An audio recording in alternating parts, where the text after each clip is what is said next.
आज हम देखते हैं किस तरह से इनफिक्स एक्सप्रेशन को हम पोस्ट फिक्स एक्सप्रेशन में कन्वर्ट करते हैं. How we convert of infix expression into the postfix expression. Okay, we have a equation and it is in the infix expression. जैसा कि मालूम है कि ऑपरेंड के बीच में जब ऑपरेटर होता है तो उसे हम इनफिक्स एक्सप्रेशन बोलते हैं. तो इनफिक्स एक्सप्रेशन को किस में कन्वर्ट करना है, हमने पोस्ट फिक्स एक्सप्रेशन में कन्वर्ट करना है. तो इसको किस तरीके से, how we have to convert of it in a postfix expression. तो how we convert this? At first we have a equation. तो हमारे पास क्या है, एक इक्वेशन है. तो उस इक्वेशंस को हमें कन्वर्ट करना. सबसे पहले हम क्या करेंगे, we have a stack. अब तो हमारे पास क्या होगा, स्टैक होगा. तो ये स्टैक इस तरीके से है.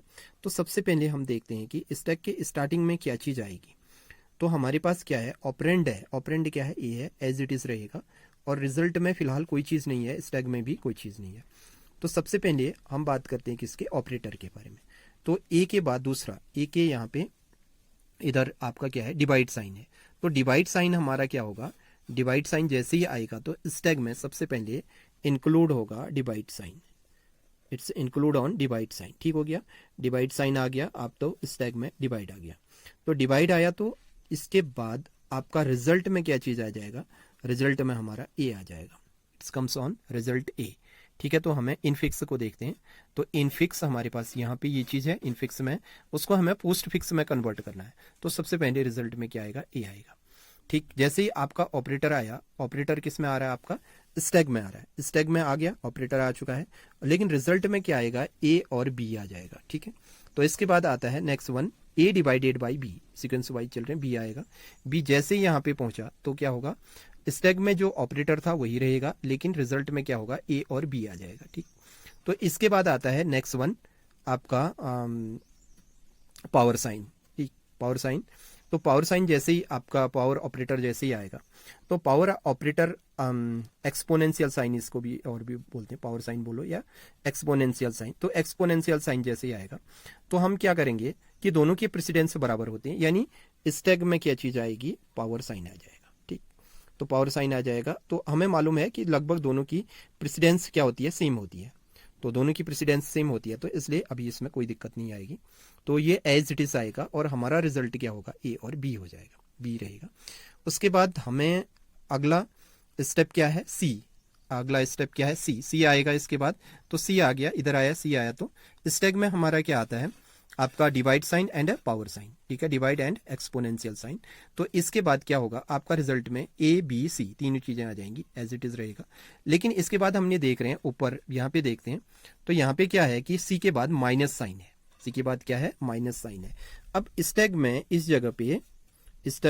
जगह पे माइनस साइन आ रहा है. तो माइनस साइन आ रहा है, लेकिन यहाँ पे एक्सपोनेंशियल साइन और डिवाइड साइन की दोनों की जो प्रेसिडेंस होती है हाई होती है. तो इसलिए ये माइनस साइन को अपने ऊपर नहीं आने देंगे, यानी यहाँ से ये दोनों हट जाएंगे. अब ये दोनों हटेंगे तो जाएंगे कहाँ, तो इन दोनों को यहाँ से तो हट गए, यहाँ से हटेंगे क्योंकि माइनस की जो प्रेसिडेंस है वो आपके ये डिवाइड और एक्सपोनेंशियल साइन से कम होती है, इसलिए ये ऊपर नहीं आ सकती है.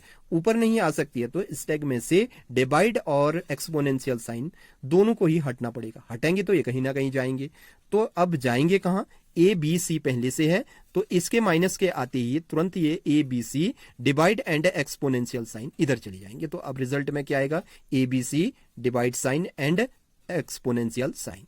ठीक, तो इसके बाद क्या है, अगला जो स्टेप है वो है आपका माइनस हो गया, माइनस आ गया स्टैक के अंदर, यानी अब स्टैक के अंदर क्या रहेगा, ये दोनों चीजें हट जाएंगी, ये दोनों चीजें हट जाएंगी और उसकी जगह माइनस साइन रह जाएगा. और ये कहाँ चले जाएगा, इधर चले गया. अब हमें क्या करना है, डी को लाना है. तो डी को लाना है, डी को ले आए तो D minus as it is रहेगा और यहाँ पे आपका डी आ गया. ठीक है, रिजल्ट में क्या आ गया, डी आ गया. तो ये रहेगा, डी आ गया. अब बचता क्या है, लास्ट में जो चीज बचेगी हम उसको क्या करेंगे, जो चीज लास्ट में बचेगी उसको हम इधर ले आएंगे. तो ये हमारा फाइनली माइनस इधर आ जाएगा. तो इसी तरीके से हम इनफिक्स एक्सप्रेशन को पोस्ट फिक्स एक्सप्रेशन में कन्वर्ट करते हैं. तो हमारे सबसे ऊपर यहाँ पे टॉप में देख रहे हैं ये इनफिक्स एक्सप्रेशन है. तो इनफिक्स एक्सप्रेशन को हमने पोस्ट फिक्स एक्सप्रेशन में इस तरह से कन्वर्ट किया.